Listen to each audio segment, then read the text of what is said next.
बिस्मिल्लाहिर्रहमानिर्रहीम। अस्सलामुअलैकुम। BBC 11 headlines news से मैं हूं सबा मुनीर।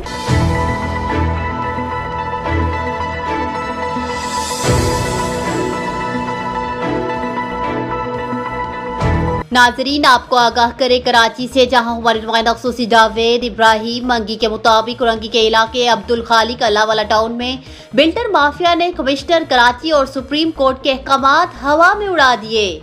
आपको बताएं कि कमिश्नर कराची की जानिब से कराची के तमाम एरिया में गैर कानूनी तामीरात पे पाबंदी लगाई गई थी। हर एरिया के डिप्टी कमिश्नर और SPCA को पाबंद किया गया था कि गैर कानूनी और बगैर नक्शे तामीरात बंद करवाई जाएं, जबकि अब्दुल खालिक अल्लाहवाला टाउन में SPCA की सरपरस्ती में मुख्तलिफ प्लाट्स पे बगैर नक्शे गैर कानूनी काम जारी।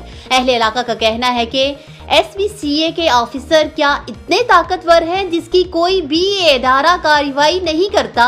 उन्होंने कहा कि नैब रावलपिंडी, कराची एंटी करप्शन और मुल्क के खुफिया इदारे मामलात की तहकीकात करें। अहले इलाका ने chief secretary Sindh, CM Sindh को मुतालिबा करते हुए कहा कि अब्दुल खालिक अल्लाहवाला टाउन में बड़े पैमाने पर गैर कानूनी तामीरात का क्रैक डाउन किया जाए।